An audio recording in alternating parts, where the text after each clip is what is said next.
Hello, my name is Tim Clemmer, and I'm the head of open banking for Enterprise Engineering Inc., also known as EEI, here in New York City. And we are pleased to be kicking off this series of podcasts on open banking and open finance. Each episode in the series will be roughly 20 to 30 minutes in length so that they're easily consumable. And each episode will concentrate on a specific topic within open banking, open finance, be it technology, issues, risks, what have you. Now, why are we doing this? Open banking is an incredibly disruptive change that's taking place within banking and finance right now that you may not be aware of, or you may and you just want to know more about it. So we want to raise awareness about open banking, the initiative itself, and we want to raise awareness about who we are in this space.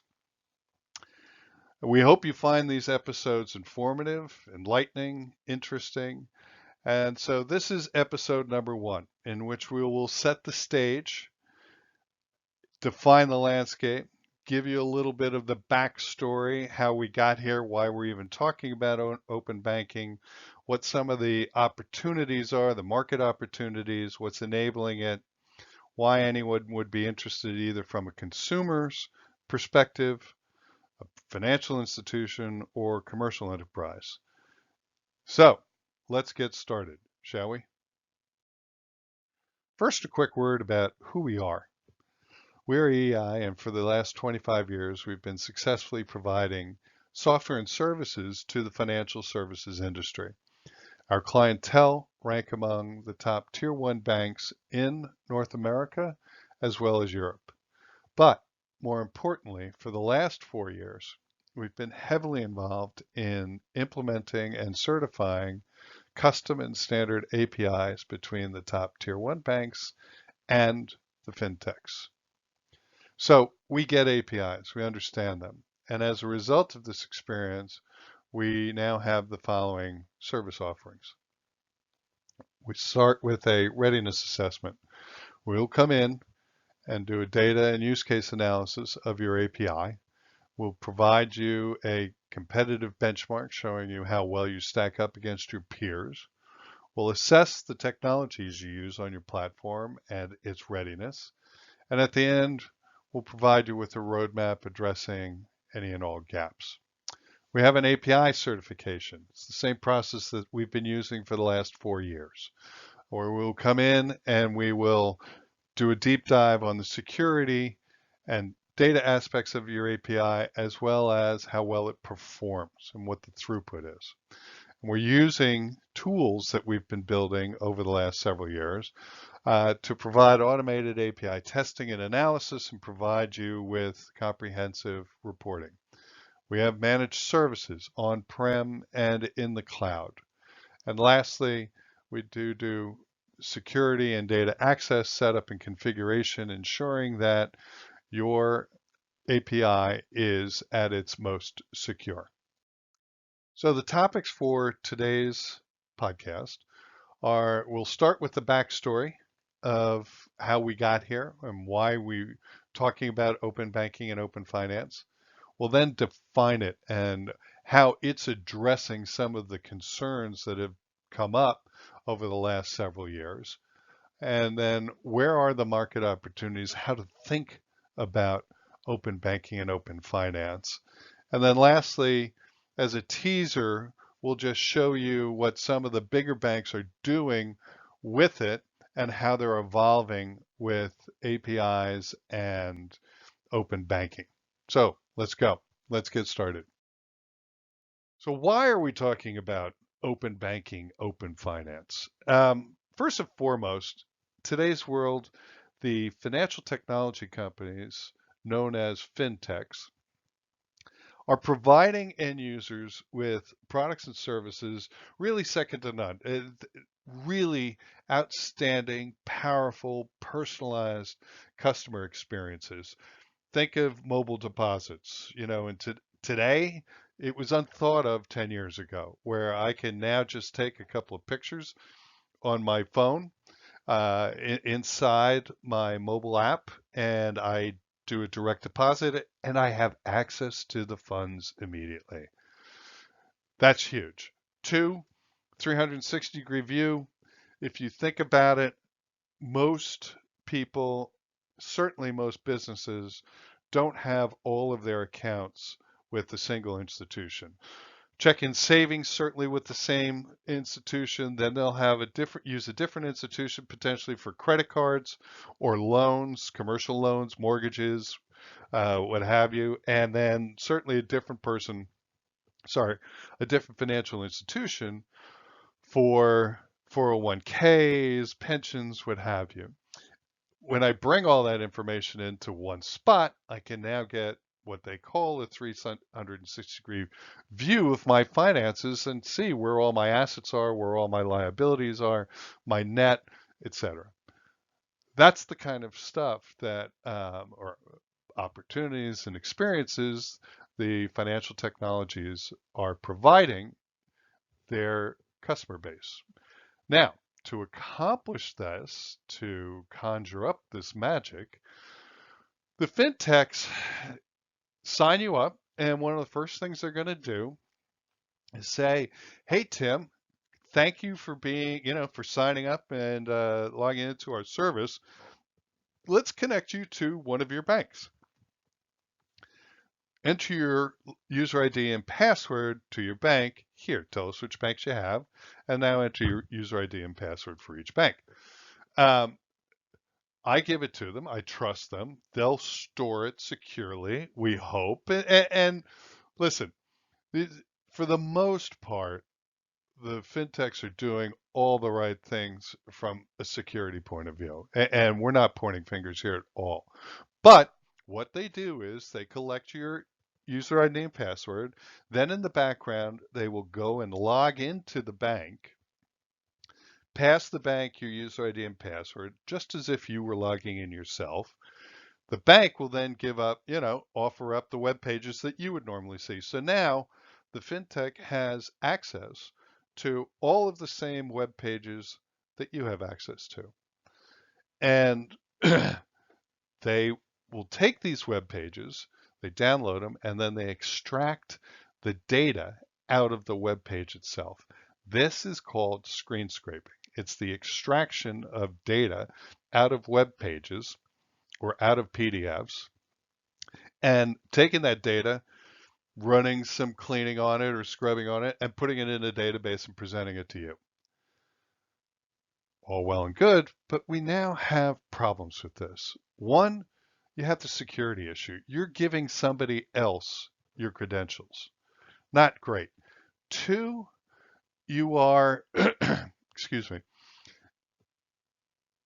I actually gave mymoney.com my credentials to Big Bank, thinking that they were going to get my checking and savings account. But instead, they went and got all my kids' accounts. And guess what? They started downloading the PDF statements I had. And, now all of a sudden there's some privacy concerns. And I really didn't want them to take everything. And I can hide it on their side, but I can't stop them from taking the data. There are also issues when a bank changes a website, which they do all the time.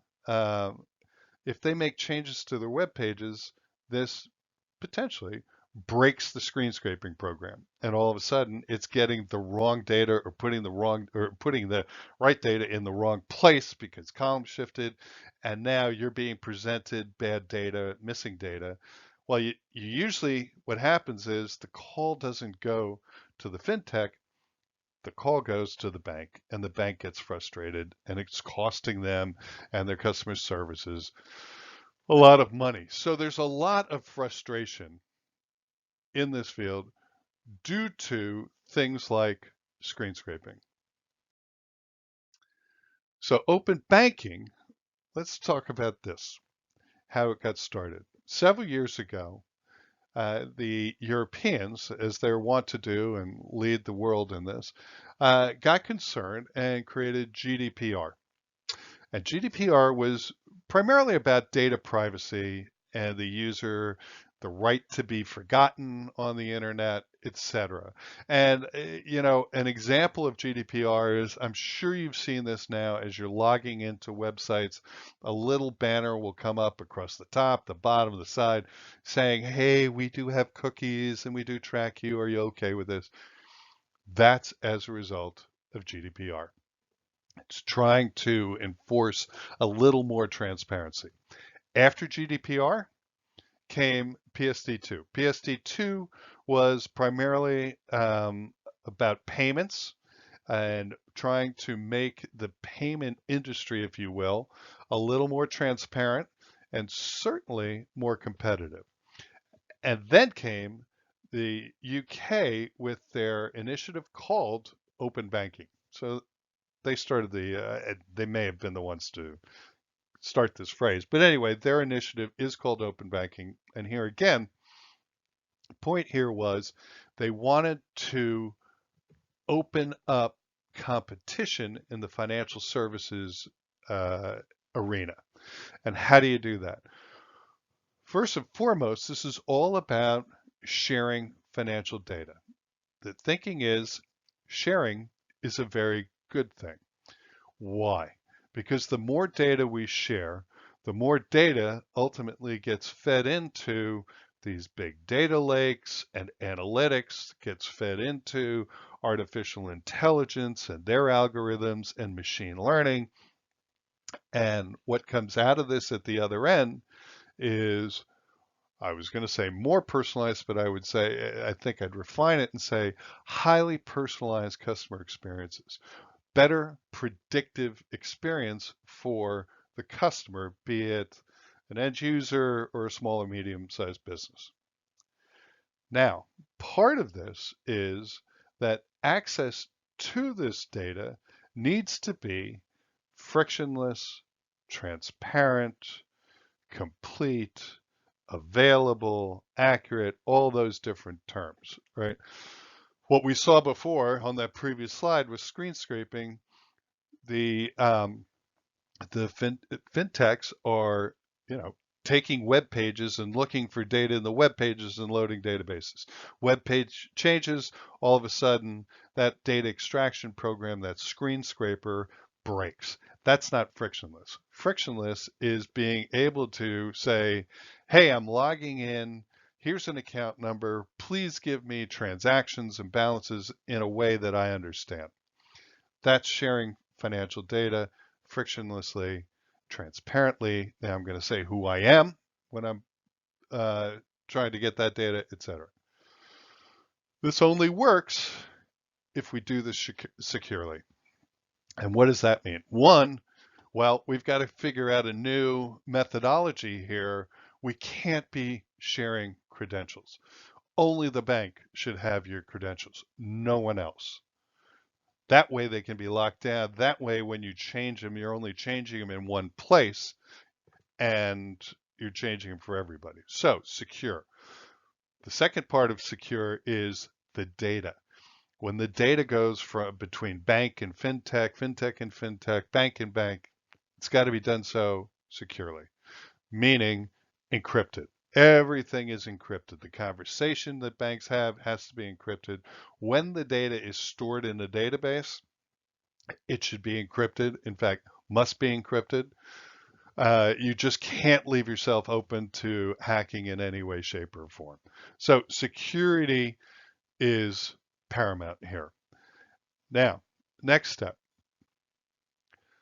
The next step, and this is the new unique thing being brought to open banking, and that is consumers are being given consent controls.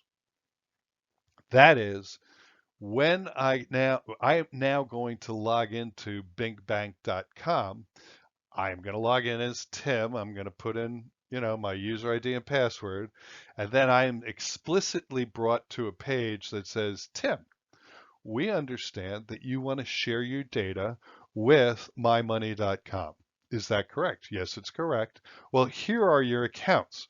Do you want to just check off which accounts you want to share with mymoney.com? And I just check off my checking and savings accounts. None of my kids' accounts, nothing else goes over, or maybe I'll add a credit card. Now I have control. And on top of that control, one, I'm explicitly giving consent. Well, with consent, I have the explicit ability to revoke that consent. I can now go to the bank and say, shut it down. No more sharing. And it's impossible at that point for mymoney.com to get my data. On top of this, and this is the more nuanced, evolving piece to uh, the customer empowerment, this is the ability to choose what data to share. So, and I just gave an example of that. Evolutionary phase number one is here's a list of accounts. What accounts do you want to share? Phase two, and we've worked with some banks to do this, is scope. And scope is, hey, Tim, okay, here are your banks, here are your accounts. Now, let's talk about what you want to share within those accounts. Do you want to share your transactions? Do you want to share tax data? Do you want to share financial data? You know, there's all sorts of questions, and the banks are maturing along this. And I think, you know, this will probably go on for another couple of years as they evolve and think of different ways to slice and dice this and different ways to let the customer stay in control. So that's open banking. Sharing data, sharing it securely, and giving consumers and small businesses and banks greater control. But let's talk about open finance now. Is the problem that we see here at EEI with calling it open banking is that you've probably ring fenced and you're thinking smaller than it really is, i.e., you're thinking about banking, checking, savings, credit cards. Thinking, you know, and when we see lots of presentations about open banking and stuff, it's all talking about end user consumer, so it sounds more, it has more of a retail feel to it. We talk open finance and we'd like everybody to start thinking in terms of open finance. It's bigger than just retail banking. It's everything finance. So it's the 401ks, it's investments, it's your pension funds, it's everything finance. That's open finance. It's just the superset of everything about banking. Okay? That is open banking. Now, some of the opportunities that open finance provides. There's three major principles or areas that we see, which is personalization, innovation, and mitigation.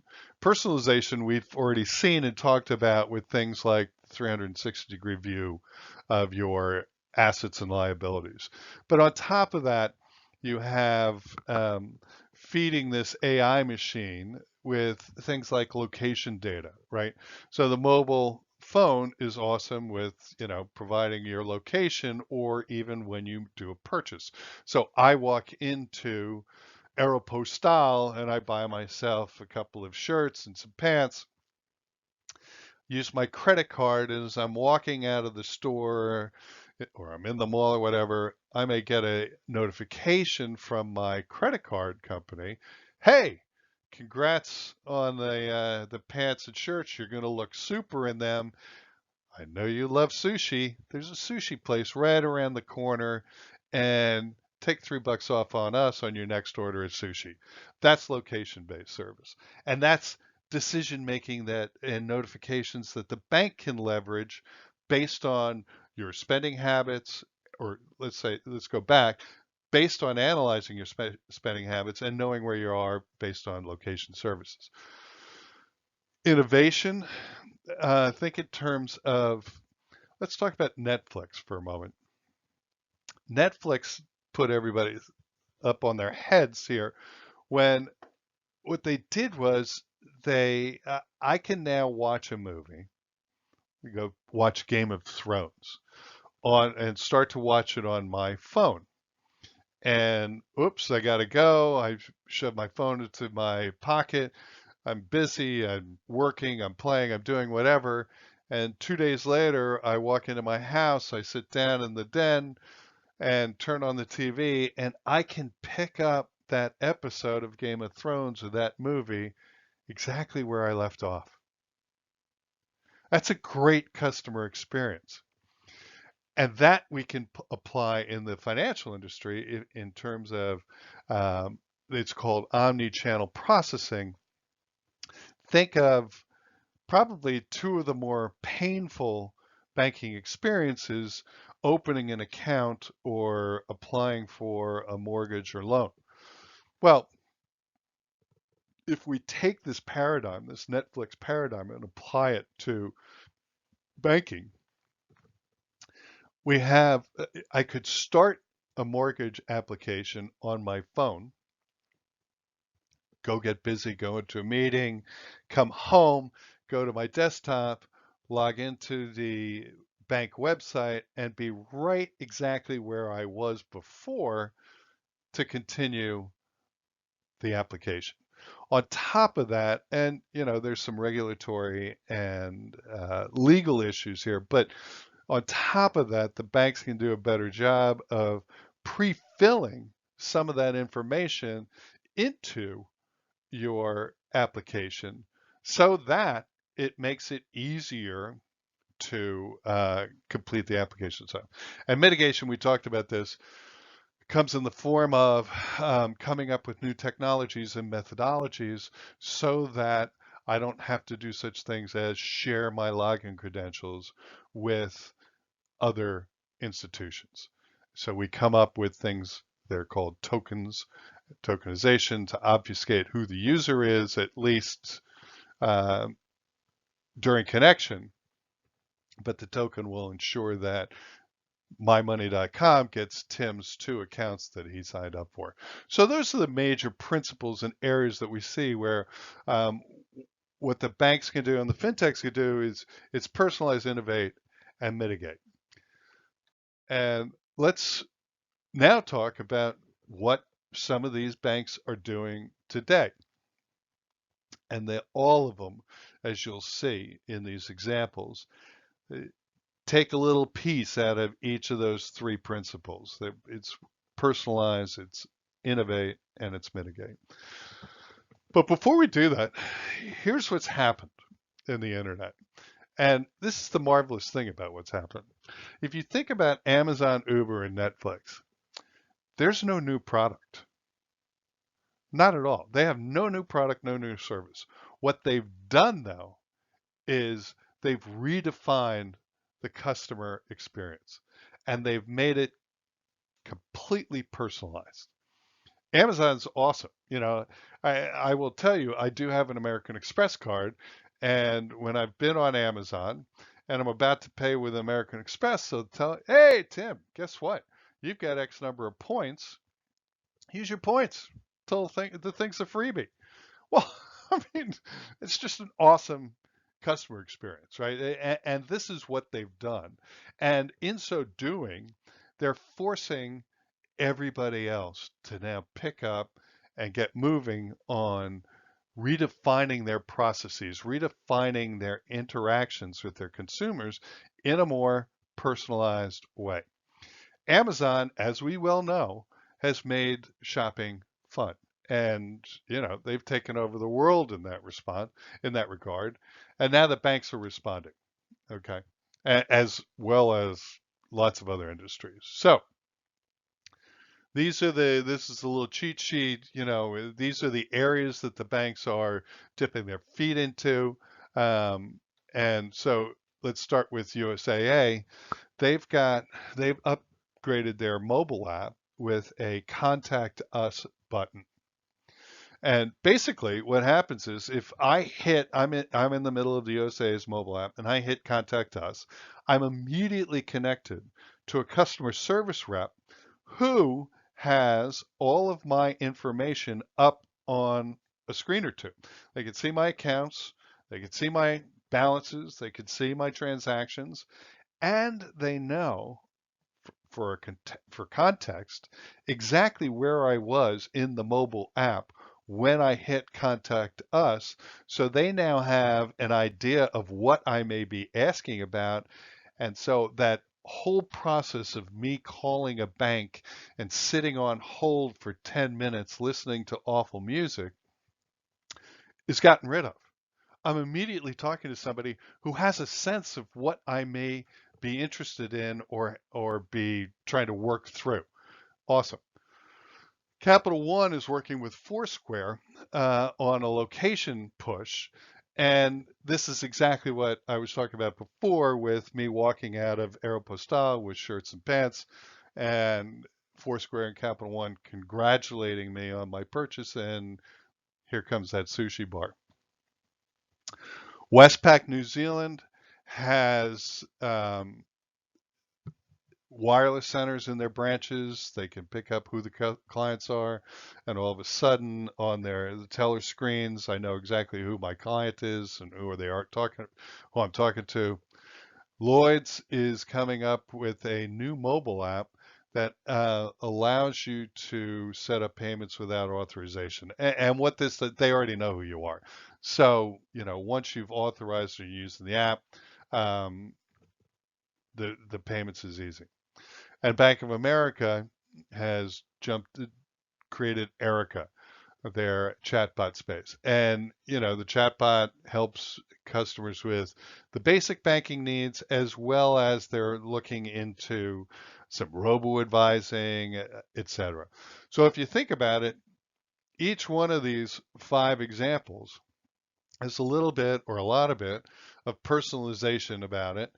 It certainly has innovation on it, and in a couple of places, we're looking at mitigation, right? If USAA, I'm mitigating that whole process. I'm no longer listening to that awful music. So this is where banks are doing it, and for the most part, a lot of these banks are dipping their toes in. Some of them, and we've worked with a number of them, are going in whole hog and working on some major or doing some major API work so that they can now move on to phase 2. And that brings us to, and we've come to the end of this podcast. This is my teaser slide for the next go round. We'll be talking about APIs, what they are, how they work, and what people are doing with them. As you can see on this slide, we've given you a couple of examples, but stay tuned for the next podcast. Let's now recap where we've been. So, quick recap. Why were we talking about open finance? Because screen scraping is a common problematic practice. We've got issues with security. We have issues with privacy. We have issues with cost, all sorts of issues with screen scraping. And yet we want those experiences to continue and become more personalized and mean more for us. So what is open banking? We talked about this. It's securely sharing financial data. It's empowering users with controls over that data.